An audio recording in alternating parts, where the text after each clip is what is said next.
Hello, my name is Jessica. I am from Columbus. I have 19 months in recovery from everything, pretty much. It varies over the years. But today I'm a wife, a mother, a peer supporter. I got my CDCA also, but peer support is what I'm passionate about because you can share your lived experience and, that's what's going to touch people and help them, like give them hope that, oh, if she can do it, why can't I? Absolutely, completely agree. So, well, thanks for joining us. I know you have a very full life, so taking this time, we really appreciate it. If you could start off by sharing a bit about your childhood.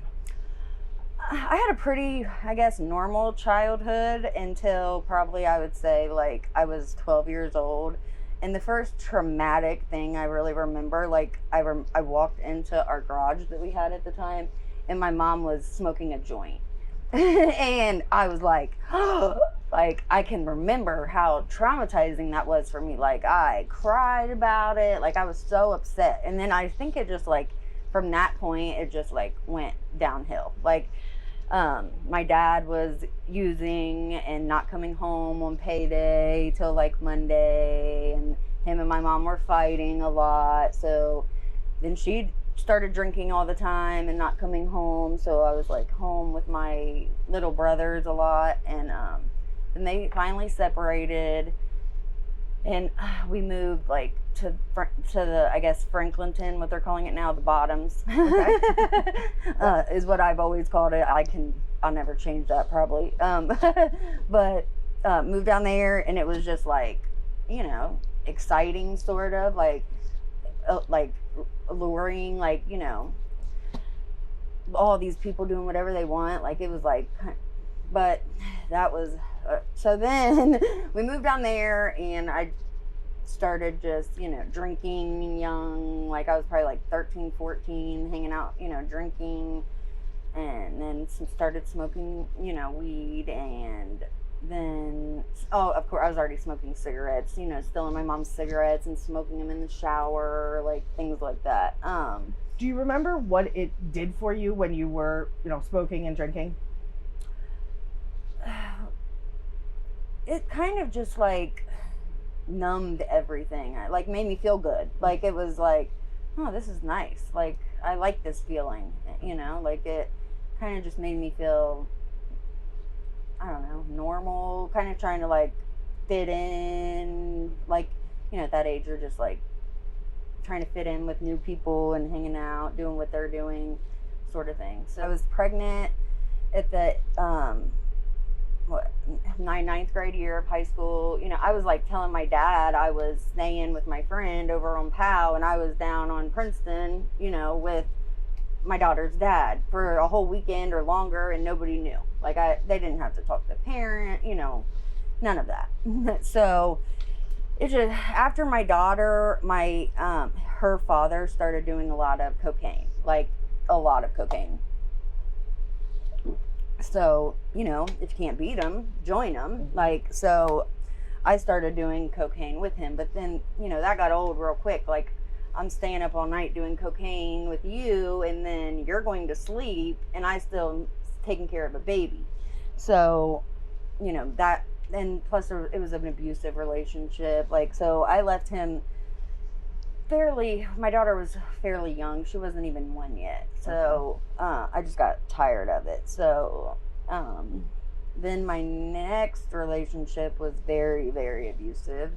And, he also was a seller. And so he would abuse me and then feed me pain pills, oxycodone, like candy. In the beginning, it's always fun and exciting. And there's always like something going on and but there's always a lot of bad stuff that you're doing to get the drugs or to get what you need. And I think what you will do when you're feeling that hunger, that need in your stomach for that is probably like there is no limit. Like it doesn't matter. You're gonna do whatever you have to do. And it didn't really get bad for me, I think, until like 2013, 14, Okay. I started snorting heroin. Like the pills were getting more expensive.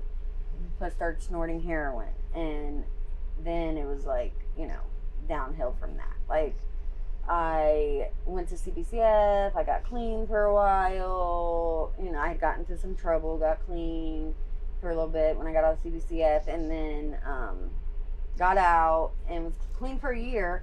And the dentist prescribed me some Percocets that I had needed. I was in a lot of pain. I had some work done, and then I was doing Perc 30s again. Like nothing. It was nothing. And luckily, somehow, I don't know how, for the longest I stayed just doing, the Percocets. But then, they were going up like $50 a pop, and here comes fentanyl. So then I'm doing fentanyl. So it's just like, thank God for change. So speaking of change, so what happened that you decided to do something different? I got pregnant with my youngest baby, and I struggled through my whole pregnancy. I had stopped with the methamphetamine use while I was pregnant. I don't know why. I felt like it was worse to do while pregnant than the other. I don't know what, my sick thinking, but so I stopped that pretty early, in my pregnancy. But I could not get a hold of that fentanyl. I could not stop. I went to the OSU, for the pregnant women who are addicted, tried Suboxone. So I have my baby, he's addicted. I have to do, involved with Children's Services. I have to do a safety plan, and somebody that is close to me went and filed for emergency custody of my baby. And that was then. So I had used again after I had my baby on January 18th, and January 19th she went and filed for emergency custody of my baby. And I found out a couple days later, but she had, confronted me about being high, and we made I wasn't, because I had went out west by myself, and somehow ended up at the dope house again. So we had talked about it, but so she went and filed on I never, after she confronted, I never used again. So after that, February 9th, the judge removed my baby temporarily. He was out of my home for 62 days, and trying to, newly sober, that was a lot. I don't even know how I did it. Right. I wanted to go to the spot and never leave. When I left that courtroom, I walked out. I pretty much told the judge I wasn't giving my baby to anybody. Pretty much said F you to the judge and walked out. But trying to stay sober and being away from my baby was hard.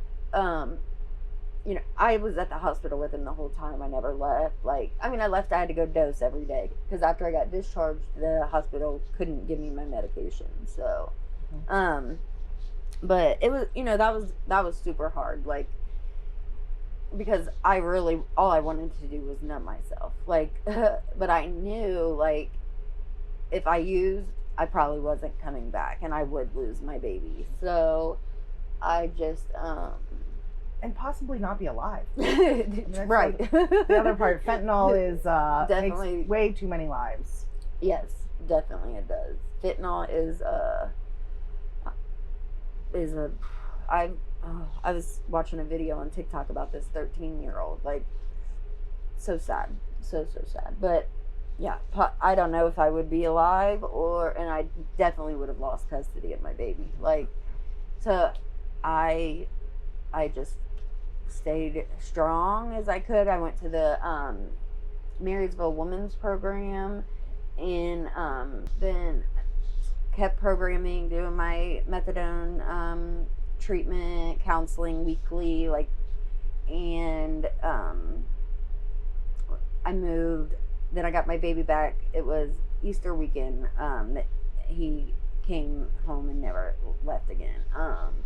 She dropped him off. He was supposed to stay for a couple hours. Then she said he could stay the night. Then the next night, so then he just stayed. And it wasn't until May that it was official, like May 14th, I think. But he had been home since Easter weekend, that Friday of Easter weekend. So, and I honestly didn't know how good life really could be. Like all the exciting things that I've done. Like I'm married in a healthy relationship. I have an amazing husband who literally is just like perfect. Like he does everything. He takes care of me, all the kids. He goes to work and comes home. Like he don't hit me or like it's like, what is this? Right. Yes. So if you could talk a little bit more about, that is a tough thing. The remove your child, you're newly sober and whatnot. You had come from a very enmeshed culture of the drug world and whatnot. So how did you build that new life for yourself? I know you said you moved, but what else did you do to be able to? Because you can only white knuckle it for so long. Right. Yeah. Well, my counselor helped me, so much, and then I got linked with Freedom a la carte, who is a group who works with survivors of human trafficking. I'm also a survivor of human trafficking, and they have, helped me a ton. Like, that. So you have to have 6 months clean, so recovery time to be in part of their group. So, but they help, like, they have tons of resources for women who are survivors of human trafficking. So they do groups, peer support groups. They have peer supporters. So it's just a whole group of women who are survivors and recovering from, one thing or another, that is there to help and support you. Like, as long as you're putting in the work and doing, like, they will be there to help you. Very cool. Yeah. That's awesome. Could you share some inspiration or words of hope that speak true to you when you're struggling?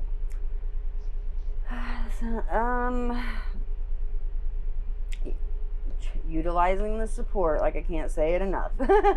Like, I love my support system. Like, they have literally helped me through so much. Like,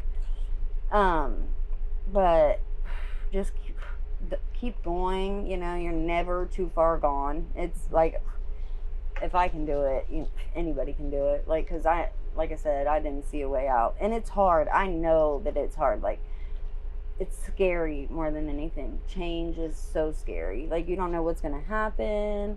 But literally the things I have done since then is like, I never would have been doing that. Like, I wouldn't have, none of it.